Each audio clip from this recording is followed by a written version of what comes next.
Haryanvi music industry को बड़ा झटका लगा है। जानी मानी एक्ट्रेस दिव्यांका सिरोही की अचानक मौत हो गई है। इस मौत ने कई सवाल भी खड़े किए हैं। दावा है कि उनकी हार्ट अटैक से मौत हो गई। गाजियाबाद वाले घर में वो फर्श पर गिरी हुई थी। सर पर गंभीर चोट थी।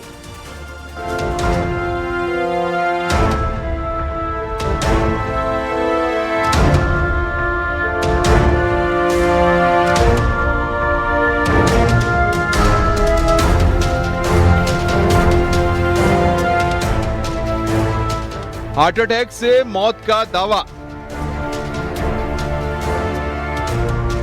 सदमे में परिवार, गम में फैंस। अपनी चुलबुली अदा, मासूम मुस्कान और दमदार स्क्रीन प्रेजेंस के फैंस के दिलों पर राज करने वाली दिव्यांका सिरोही अब इस दुनिया में नहीं रही। उनकी मौत की खबर से एंटरटेनमेंट इंडस्ट्री और उनके लाखों प्रशंसकों को गहरा सदमा लगा है। 50 से ज्यादा गानों में अपनी मौजूदगी दर्ज कराने वाली हरियाणवी एक्ट्रेस दिव्यांका ने बहुत कम समय में बड़ी पहचान बना ली थी। खासतौर पर विलेन रैन द गाने से उन्हें जबरदस्त लोकप्रियता मिली और वो हरियाणवी म्यूजिक इंडस्ट्री का जाना पहचाना चेहरा बन गई थी। लेकिन अब उनका मुस्कुराता चेहरा और चुलबुली हंसी हमेशा के लिए खामोश हो गई। दिव्यांका गाजियाबाद के राजनगर एक्सटेंशन में अपने परिवार के साथ रहती थी। दावा है कि दिव्यांका को अचानक हार्ट अटैक आया, जिससे वो जमीन पर गिर पड़ी। दावा है कि घर पर उस वक्त कोई मौजूद नहीं था, लेकिन जब दिव्यांका का भाई फ्लैट पर लौटा तो सामने का मंजर देखकर पांव तले जमीन खिसक गई। दिव्यांका फर्श पर गिरी हुई थी। उन्हें उठाने की कोशिश की गई, लेकिन उनकी तरफ से कोई जवाब नहीं आया। उनके सिर पर गंभीर चोट लगी थी। आनन फानन में परिजन उन्हें अस्पताल लेकर गए, लेकिन डॉक्टर उनकी जान नहीं बचा पाए, क्योंकि वो पहले ही दम तोड़ चुकी थी। बाद में गाजियाबाद में ही उनका अंतिम संस्कार कर दिया गया। दावा यह भी है कि वो लंबे समय से तनाव में थी। दिव्यांका सिरोही की सोशल मीडिया पर मजबूत पकड़ थी। उनके मशहूर गानों में कंगन भूली के 9 राउंड गैंगस्टर की जान थे। उनकी हर पोस्ट और वीडियो फैंस के बीच तेजी से वायरल होती थी। उम्र तकरीबन 30 के करीब है, 30-31। अचानक ऐसा क्या हुआ कि मतलब तबीयत खराब थी? बस तबीयत इसने दोपहर को बताइएगा। मेरे जब खाना बनाया उसने भाई से कहिए कि तू रोटी खा ले, मैं तो खाऊं ना। क्यों, तुम क्यों ना खाओ? कि मेरी इच्छा नहीं है, मेरी तबीयत ठीक ना। फिर भी उसने जबरदस्ती जो एक रोटी खवा दी है। दिव्यांका साल 1996 में बुलंदशहर में पैदा हुई थी और फिलहाल भाई बहन के साथ गाजियाबाद में रह रही थी। दिव्यांका ने BCA की डिग्री ली थी, लेकिन बचपन से ही उन्हें एक्टिंग का शौक था, इसलिए वो सोशल मीडिया पर वीडियो बनाती थी। इन वीडियो के दम पर उन्हें हरियाणवी गानों में एक्टिंग का मौका मिला। दिव्यांका सिरोही न केवल अपनी खूबसूरती बल्कि बेहतरीन एक्टिंग के लिए भी जानी जाती थी। वो फिलहाल अपने भाई और बहन के साथ गाजियाबाद के राजनगर एक्सटेंशन की एक सोसाइटी में रह रही थी। दिव्यांका अपने परिवार के काफी करीब थी। ठीक थे, बिल्कुल अच्छे से थे। दोपहर खाना वाना भी बनाया एकदम से, फिर 7 बजे के आसपास तबीयत खराब सी हुई। मैसेज भी किया भाई ने, जा रहा था वो कहीं पे, दीदी गेट बंद कर लेना। मैसेज की रिप्लाई भी हो गया था, ठीक है। उसके बाद वो चले गए। 10 बजे आए वो लगभग, तो आके देखा वहाँ प्रॉब्लम थी। तो फिर यहाँ पता करा, घर से गए, वहाँ जाके देखा तो वहाँ फिर कुछ भी नहीं। दिव्यांका के अचानक निधन से परिवार को गहरा सदमा लगा है। वहीं हरियाणवी म्यूजिक इंडस्ट्री में शोक की लहर दौड़ गई है। उनके फैंस मायूस हैं। उनकी कमी हमेशा महसूस की जाएगी और उनकी मुस्कान, गाने और उनका अंदाज हमेशा याद रहेगा। गाजियाबाद से अमित राणा के साथ bureau report, news 18, UP Uttarakhand.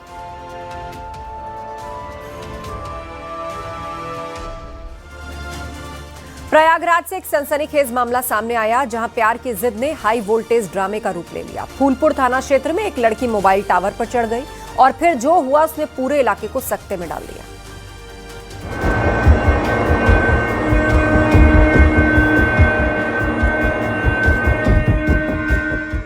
प्यार के लिए high voltage drama, mobile tower पर चढ़ी लड़की, शादी की जिद, आत्महत्या की धमकी।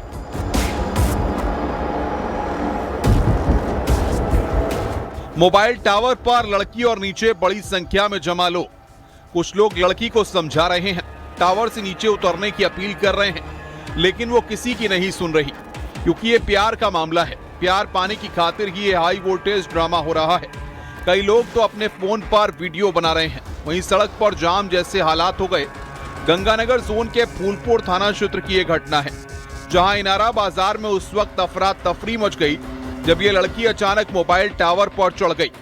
टावर पर चढ़कर वो धमकी देने लगी, अगर प्रेमी के साथ शादी नहीं हुई तो वो कूदकर जान दे देगी। चश्मदीदों के मुताबिक वो लगातार अपने प्रेमी से फोन पर बात कर रही थी और बार बार एक ही बात दोहरा रही थी। पूरे इलाके में हड़कंप मच गया था। सूचना मिलने के बाद पुलिस भी मौके पर पहुंच गई। लड़की को समझाया गया, लेकिन वो अपनी जिद पर अड़ी रही। वक्त बीतता जा रहा था। आखिरकार कई घंटों की कड़ी मशक्कत के बाद लड़की मान गई। इसके बाद उसे सुरक्षित जमीन पर उतारा गया। पुलिस लड़की को थाने ले गई। जांच में सामने आया कि उसके काफी समय से प्रेम प्रसंग चल रहा था। दोनों शादी करना चाहते थे। लड़के के परिजनों को भी इसकी जानकारी हो गई थी, लेकिन वो शादी के लिए राजी नहीं हो रहे थे। लड़की के परिजनों को भी मौके पर बुला लिया गया था। बाद में पुलिस ने उसे परिजनों के हवाले कर दिया। Bureau report, news 18, UP Uttarakhand.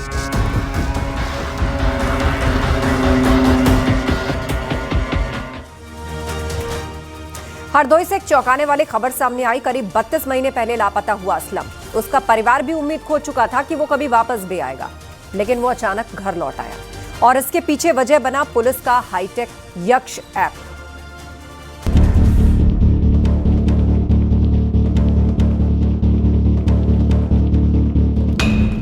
Hardoi के गौसा गांव का रहने वाला असलम साल 2023 की जुलाई महीने में चंडीगढ़ जाने की बात कहकर घर से निकला, लेकिन कुछ ही दिनों में उसका संपर्क टूट गया। उसकी पत्नी ने उसकी काफी खोज खबर की, लेकिन कोई सुराग नहीं मिला। हताश होकर उसने कोर्ट का दरवाजा खटखटाया। कोर्ट के आदेश पर अपहरण का मामला दर्ज हुआ, लेकिन जांच में कोई ठोस सबूत हाथ नहीं लगा। फिर इस कहानी में आया नया ट्विस्ट। अब मामले की जांच सीओ को सौंपी गई और असलम की डिटेल यक्ष ऐप पर डाली गई। यहीं से राज खुला। पता चला कि असलम को 3 सितंबर 2023 को बाइक चोरी के आरोप में गिरफ्तार किया गया था। वो पिछले 30 महीने से मुरादाबाद जेल में बंद था। पुलिस ने तुरंत कार्रवाई की, जरूरी पत्राचार हुआ और जैसे ही असलम जेल से रिहा हुआ तो वो सीधे अपने गांव गौसा पहुंचा। जैसे ही परिजन ने उसे देखा, वो अपनी आंखों पर यकीन नहीं कर पाए। जिसकी आने की उम्मीद वो छोड़ चुके थे, वो सामने खड़ा था। घर में खुशी का ठिकाना नहीं रहा। यहाँ पुलिस ने टेक्नोलॉजी के जरिए असलम को ढूंढ निकाला। यक्ष ऐप यूपी पुलिस के लिए अपराधियों पर नकेल कसने के लिए विकसित किया गया एक हाईटेक और आर्टिफिशियल इंटेलिजेंस आधारित सुपर ऐप है। हरदोई से आशीष मिश्रा के साथ bureau report, news 18, UP Uttarakhand.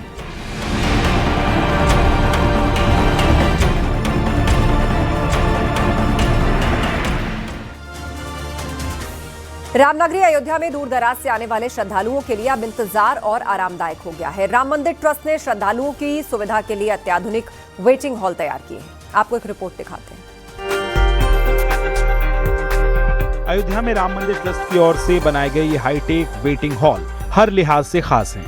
विशाल सेंट्रल हॉल, जहां गर्मी से राहत के लिए बड़े बड़े पंखे और कूलर लगाए गए हैं, ताकि दर्शन से पहले श्रद्धालुओं को किसी तरह की परेशानी ना हो। जहां पेयजल और प्रसाधन की पूरी व्यवस्था है, जिससे दूर दराज से आए श्रद्धालुओं को मूलभूत सुविधाएं आसानी से मिल सकें। राम मंदिर के प्रवेश द्वार से लेकर सामान जमा करने वाले क्षेत्र तक करीब 4 हाईटेक वेटिंग हॉल बनाए गए हैं, जो बड़ी संख्या में आने वाले श्रद्धालुओं को व्यवस्थित तरीके से संभालने में सक्षम है।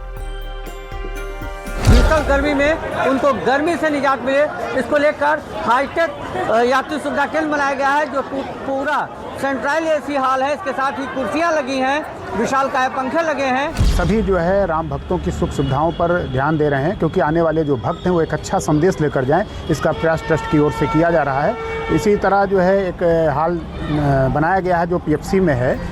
इन वेटिंग हॉल्स की दीवारों पर सजी भगवान राम के जीवन प्रसंगों की खूबसूरत झलक, मधुबनी शैली की आकर्षक पेंटिंग्स न सिर्फ मन मोह लेती हैं, बल्कि श्रद्धालुओं को एक अलग आध्यात्मिक अनुभव कराती हैं। श्रद्धालु व्यवस्थाओं से बेहद संतुष्ट नजर आ रहे हैं। राम मंदिर ट्रस्ट के इस प्रयास की खुलकर तारीफ कर रहे हैं। ली जाने वाली यात्रियों की सारी सुविधाएं बहुत ही सुंदर हैं। हर जगह पेयजल की व्यवस्था है, थकने पर बैठने की व्यवस्था है, वापसी आते समय क्या नाम है एसी विश्राम गृह है, वहाँ बैठने की व्यवस्था है। अयोध्या में श्रद्धालुओं की सुविधाएं लगातार बढ़ रही हैं। अब राम भक्तों के लिए इंतजार भी सुकून भरा हो गया है। अयोध्या से निमिष गोस्वामी के साथ bureau report, news 18, UP Uttar Pradesh.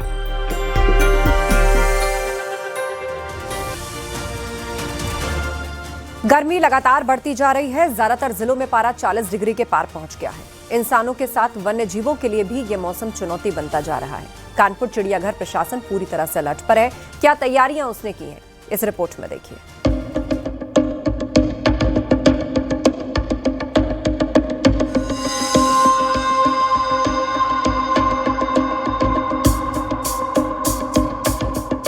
Kanpur में पारा 42 डिग्री को छू रहा है। ऐसे में लोग तपिश महसूस कर रहे हैं, तो वहीं जानवर भी इससे अछूते नहीं हैं। गर्मी का सितम फिलहाल कम होने वाला नहीं है। कानपुर में भीषण गर्मी को देखते हुए चिड़ियाघर प्रशासन ने खास तैयारियां की हैं। यहां रहने वाले वन्य जीवों को गर्मी से राहत देने के लिए उनकी जरूरत के हिसाब से अलग अलग इंतजाम किए गए हैं। जानवरों के बाड़ों में कूलर, स्प्रिंकलर और फॉगिंग सिस्टम लगाए गए हैं। पक्षियों के लिए विशेष तौर पर खस के पर्दे लगाए गए हैं, जिन पर लगातार पानी डाला जा रहा है। वन्य जीवों के लिए ठंडे और साफ पानी की भी विशेष व्यवस्था की गई है। और ऐसे में देख सकते हैं कि जो पानी है पॉन्ड का, उस पे जो खसखस डालकर उसको चेंज किया गया, और ताकि इन बेजुबानों को कोई दिक्कत ना हो, चाहे वो शेर हो, चीता हो, भालू हो, बतख हो या जो भी पशु पक्षी। इस साल जो अप्रैल का जो टेम्परेचर है वो मतलब अप्रैल का जो टेम्परेचर है वो पिछले महीने से ज्यादा, पिछले सालों से ज्यादा होने वाला है, मतलब जो है जो रिकॉर्ड में है। उसको देखते हुए हम लोगों ने वाटर कूलर की व्यवस्था की है, जहाँ पे मड बाथ है इंक्लूजर्स में, उसमें हम लोगों ने पानी भरे हैं। इसके अलावा जो कार्निवोर्स है उसमें स्प्रिंकलर की व्यवस्था। जू प्रशासन ने मेडिकल टीम को भी अलर्ट पर रखा है। पशु चिकित्सकों की टीम लगातार जानवरों की निगरानी कर रही है, ताकि किसी भी तरह की समस्या होने पर तुरंत इलाज किया जा सके। चिड़ियाघर प्रशासन का कहना है कि हर प्रजाति के हिसाब से देखभाल की जा रही है, ताकि किसी भी वन्य जीव के स्वास्थ्य पर गर्मी का बुरा असर ना पड़े।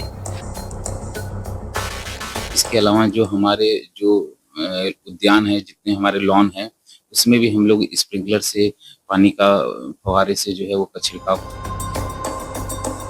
तो गर्मी के मौसम में कानपुर चिड़ियाघर बना हुआ है वन्य जीवों के लिए सुरक्षित ठिकाना, जहां उनकी देखभाल में कोई कमी नहीं छोड़ी जा रही। कानपुर से अमित गंजू के साथ bureau report, news 18 UP Uttarakhand.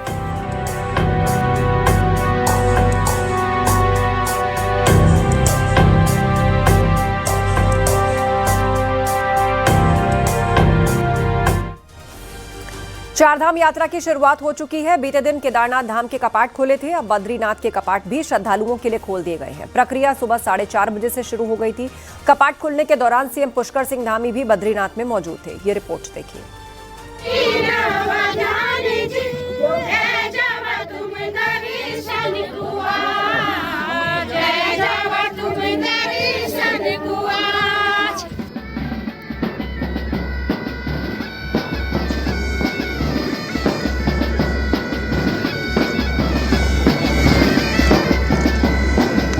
गुरुवार को बद्रीनाथ धाम के कपाट सुबह 6:15 पर पूरे विधि विधान के साथ श्रद्धालुओं के लिए खोल दिए गए।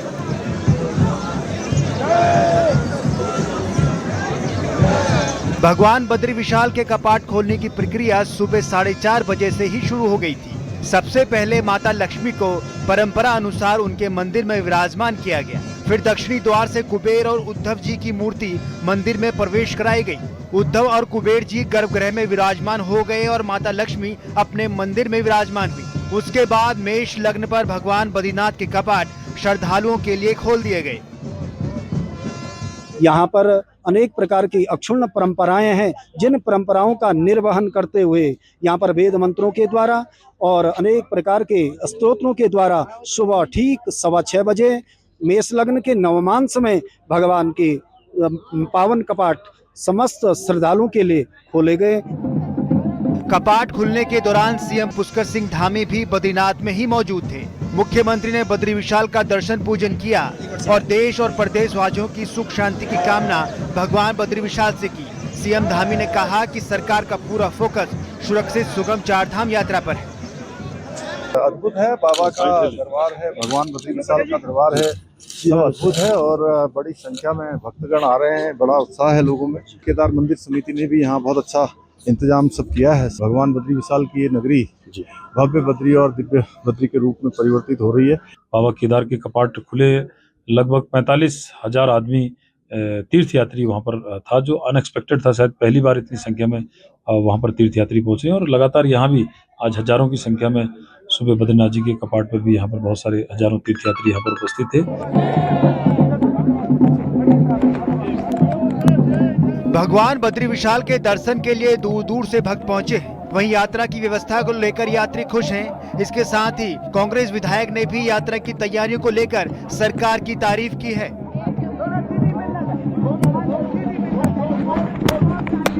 दर्शन के लिए मैं सब लोगों को, देश प्रदेश में जितने भी हमारे सनातन संस्कृति को मानने वाले, उनसे अनुरोध करना चाहता हूं कि आप बद्रीनारायण के धाम में आएं, उनके दर्शन करें। और मैं आपको बताना चाहता हूं, बहुत सुंदर और माहौल और वातावरण बहुत सुंदर है, बहुत अच्छी व्यवस्थाएं हैं। काफी अच्छे दर्शन हुए और काफी अच्छी व्यवस्था यहाँ पे सरकार द्वारा की गई है और धन्यवाद करना चाहेंगे उत्तराखंड सरकार को कि आपने यहाँ पे इतनी अच्छी व्यवस्था की।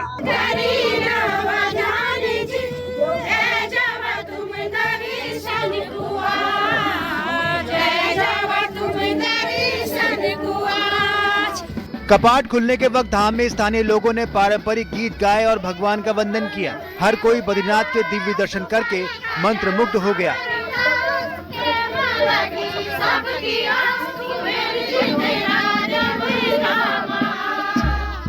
और हमारे जो स्थानीय ग्रामीणों में जो अलग ही उत्साह है, श्रद्धालुओं में भी देख सकते हैं आप लोग, अलग ही उत्साह बना रहता है। बड़े महीनों से हमें इंतजार था भगवान बद्री विशाल जी के कपाट कब खुलेंगे, कब हम बद्रीनाथ जाएंगे। इससे पहले बुधवार को केदारनाथ धाम के कपाट भी आम श्रद्धालुओं के लिए खोल दिए गए थे। केदारनाथ धाम में पहुंचकर हजारों की संख्या में भक्त बाबा के दर्शन कर रहे हैं। वहीं गंगोत्री और यमुनोत्री में भी भक्तों का तांता लगा हुआ है। अब उत्तराखंड में 4 धाम यात्रा विधिवत शुरू हो गई है। भू बैकुंठ श्री बद्रीनाथ धाम के कपाट गुरुवार को ठीक 6:15 पर खुल गए हैं और आज से उत्तराखंड में इसकी चारों धाम की यात्रा भी शुरू हो गई है। उत्तराखंड के मुख्यमंत्री पुष्कर सिंह धामी भी इस दौरान यहाँ पे मौजूद रहे और उन्होंने भी भगवान बद्री विशाल के दर्शन किए। जितने भी साधु संत हैं, जो हक हकूकदारी हैं, स्थानीय लोग हैं, उन्होंने यहाँ पे पहुंचकर भगवान बद्री विशाल के दर्शन किए। नितिन सेगवाल, न्यूज़ 18, बद्रीनाथ धाम। केरल में एक बच्चा एल्यूमिनियम की पतीली में फंस गया। बच्चा खेलते वक्त पतीली में फंस गया। इसके बाद बच्चे को पतीली से बाहर निकालने के लिए कटर का सहारा लेना पड़ा। पतीली को कटर से काटा गया और बच्चे को बाहर निकाला गया, जिससे बच्चे और उसके परिजनों ने राहत की सांस ली। तो खेलते समय ये बच्चा पतीली में फंस गया। आप तस्वीरें देख रहे हैं और काफी देर तक ये इसमें फंसा रहा। आखिरकार कटर को मंगा के इस पतीले को काटा गया और उस बच्चे को बाहर निकाला गया। तब जाके इसके घर वालों ने राहत की सांस ली। खेलते वक्त ये बच्चा इस पतीली के अंदर चला गया और उसके बाद इससे बाहर नहीं निकल पाया।